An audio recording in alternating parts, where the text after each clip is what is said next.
Welcome. Hi, I'm Kirsten Ness. Welcome to Glenridge Animal Hospital. This is our lobby waiting room area.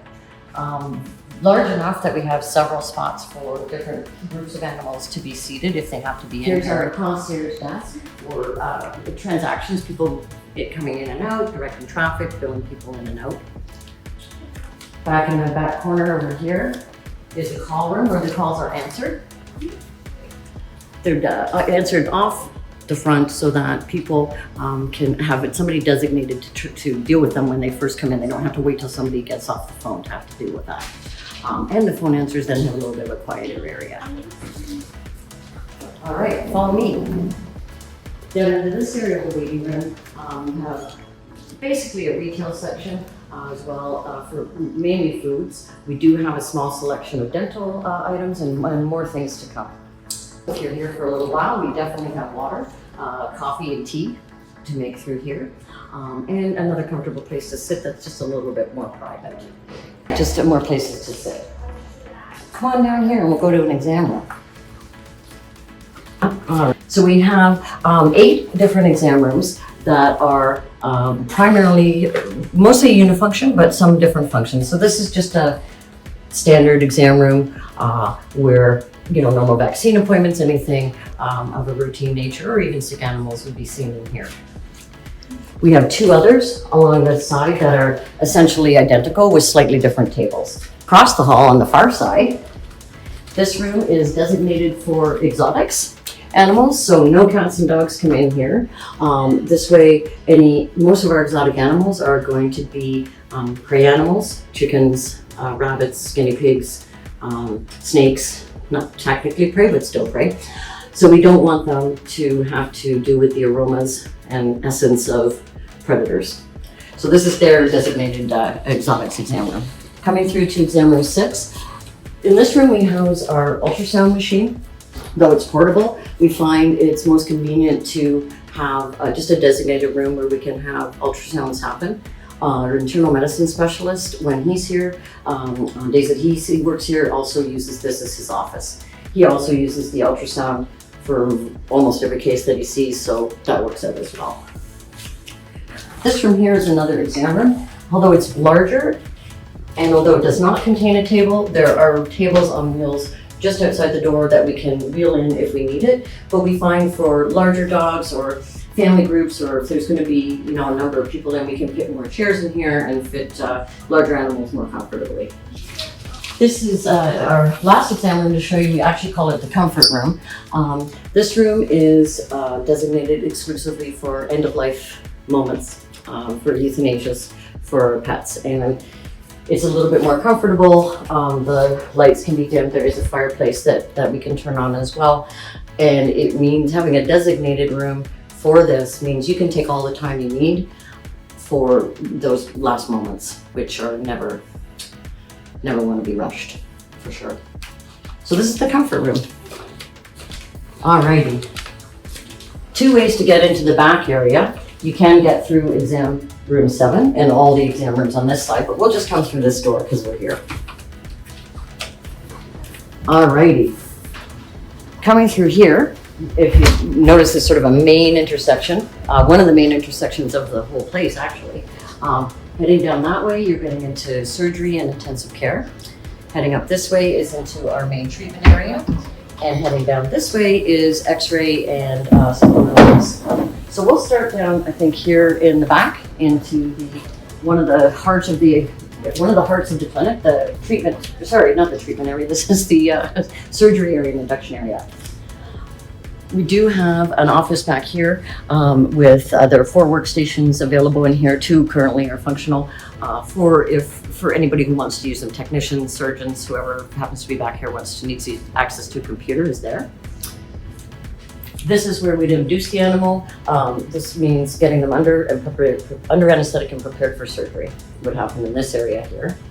As well, while they're waiting, we can put a cushion on the floor here if it's a dog that we don't necessarily want out of our sight and we need to monitor them fairly carefully, but they don't need intensive care.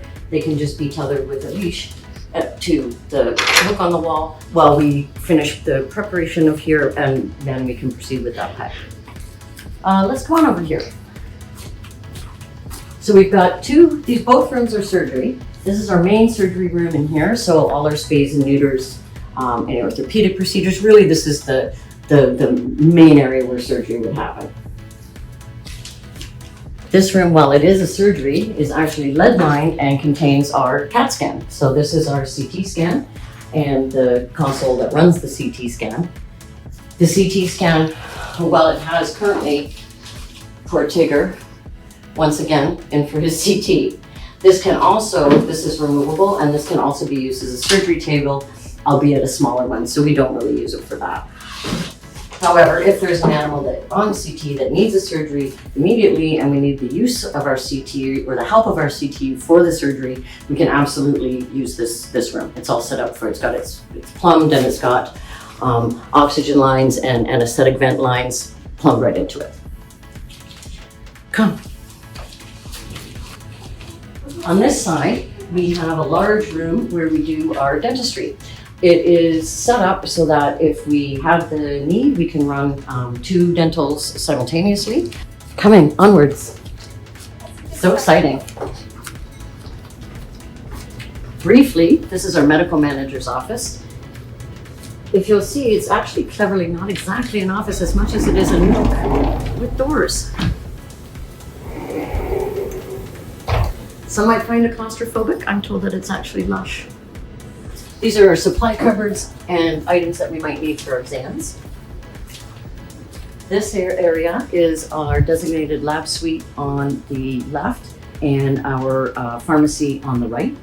We have in-house, an extensive suite actually of in-house laboratory equipment. So most of any testing can be done immediately without the need to send blood out, and so results can be obtained typically that day, within usually a few hours. If we continued on that way, we would head up back to the front again, but we've already seen that. This is our main treatment area with one of our lovely techs working hard. Hi. So again, these are not designated workstations. Anybody who needs a workstation can certainly sit here and use any one of them. We do have a bank of cages for animals that are too sick to be all by themselves in the wards, but not sick enough that they need intensive care, would be housed here. Coming this way. Hello, ladies. Hello. So this is our doctor's office. So all our veterinarians work here now, and so we've got a couple here right here, and Andrea, our medical director. We saw your cubby. We loved it. Oh, thank you. Coming through here, this is the office of myself and Amanda, who is the right-hand man, works as, she does everything really, let's not lie. Then we have our staff room, so take with your lunch, ladies. We're just coming through. Staff room where we have meetings, lunches, just a place to hang out. That room will close off as well, so if you just need a few minutes of peace and quiet where you just need to get away, that's where you do it. This way. All right. So coming past the doctor's office in the treatment area, we have the cat ward. Cats often are much more comfortable when they're in a secluded environment where they can't see us, they're not here, and it makes them feel much happier. So this ward is exclusively for cats. Dogs won't be coming in here. Neither will prey at all either. We do have an exotics ward. It has its own scale, fridge, and microwave and sink, so everything. It's really a self-contained unit.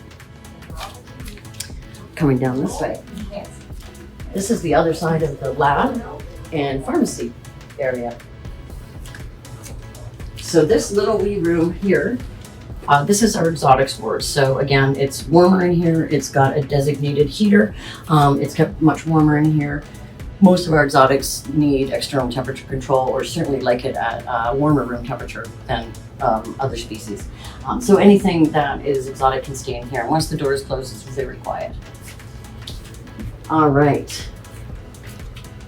We'll just head back down this hall briefly. In this room here is laundry and pack prep. So those are sterilizing devices, autoclaves, so that all our surgical packs are prepared here, all our laundry is processed here before being put away into the cupboards. Through here is our standard X-ray room. So the X-ray taking device, the X-ray machine itself, as well as the processor and computer on which to view the films. Come on, we're almost done.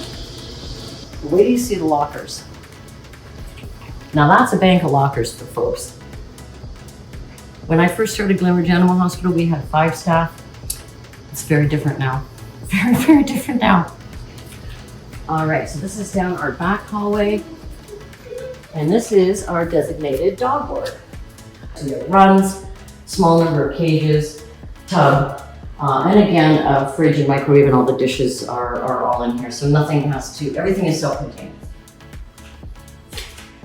All right, coming down the back hallway to the end. These are just our oxygen tanks. This is isolation. So isolation would be reserved for animals that are contagious to other animals and that we don't want in contact with other animals. So for contagious disease. The filters and the air flow in here is separate.